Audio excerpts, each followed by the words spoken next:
वास्ते ना हाजली इन्होंने भाल नहीं पईयां। पता नहीं कौन मेरी टिकट नूं किसी ने बंद लिया दा। मेरी अल्लाह दे घर जान दियां टिकटां ने जेह्ड़े जानवर ने। स्टेशन वाले भी जड़े ने ना भी मेरी बड़ी इज्जत करते हैं। उन्होंने सब नूं पता कि अल्लाह दे घर जान वास्ते हाला जानवर पालदी पई है। नहीं लभी बात हाले तक नहीं पता लगता पिया। पिछली बुध नूं माँ प्यो के गले च रस्सी लपेटी है तो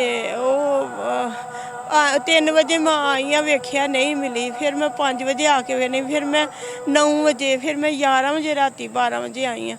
दुनिया वाले कहते ने कि है ना 2 लाख दी है, वो बगैर ट्यूशन सुनना लगता है मैनू कि मेरी अल्लाह दे घर जाती टिकट है तो उन्होंने कोई स्टेशन ते आके छड्ड जाए, फिर वो मैनू मिलता ही।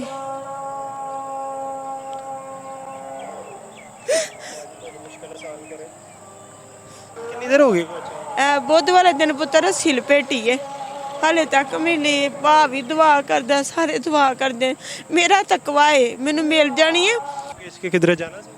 मैं अल्लाह दे घर जाना ना, वो मेरे अल्लाह दे घर जांदियां टिकटां ने। ए टिकट, एदा बच्चा टिकट, वो टिकट सारे कहंदे ने हज 10 लाख दा, इन्ने लाख दा।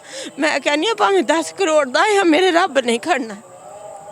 लखां ढेरियां उत्थे बनाई दियां अपने अपने सोने दे दर ते, एक मेरी भी ढेरी उत्थे बना दे।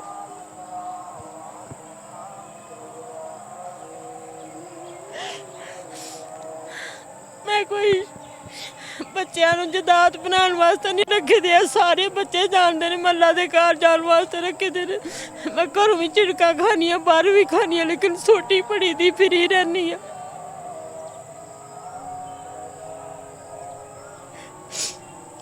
किधर कंप्लेन की थी? कंप्लेन नहीं करनी, कंप्लेन अल्लाह दे घर कीती दी है। इत्थे काछड़ी फिर नहीं लभनी, अल्लाह दे घर करनी है ना फिर लभ जांदियां ने। की होना चाहिए हुकूमत वक्त नूं कुछ कहना चाहोगे? की मुतालबा करोगे? की करन तुहाडे वास्ते? किसी ने कुछ नहीं कहना, अल्लाह नूं कहना पुत्तर। हुण जाके नमाज पढ़नी है ना ते अल्लाह नूं ही कहना। प्यार दो सानू, इंशाअल्लाह अल्लाह तुहाडी मदद करेगा इंशाअल्लाह। असल में इनकी गाय वगैरह जो गरीब लोग हैं, ये अपने बच्चे वगैरह भी वैसे बस कुछ काम करते हैं, कुछ नहीं करते। ये गरीब औरत बेचारी दिन रात ही एक गाय रखी हुई है। उसके बाद एक छोटा बछड़ा था, उसको पाल के कोशिश ये थी कि ये उम्र ही हज पे चले जाए। ये तकरीबन हम 1-2 साल से सुन रहे हैं, कोशिश इनकी है, ये बहुत मेहनत कर रही हैं, लेकिन जब अल्लाह को जो मंजूर है वो होता वही है। तो आप मुझे 2 दिन पहले बताया था कि मेरी एक गाय है वो गुम हो गई है। तो मैंने कहा बाजी अल्लाह पाक खैर करे, इंशाल्लाह आगे भी 1 दफ़ा हुआ है, 2 दफ़ा हुआ है, तो इंशाल्लाह मिल जाएंगी। लेकिन अभी तकरीबन 1 हफ़्ता हो गया है, अभी तक नहीं मिली है। तो इस चीज़ के लिए परेशान भी हैं। तो अल्लाह पाक इनकी मदद करे, हम तो दुआ ही कर सकते हैं।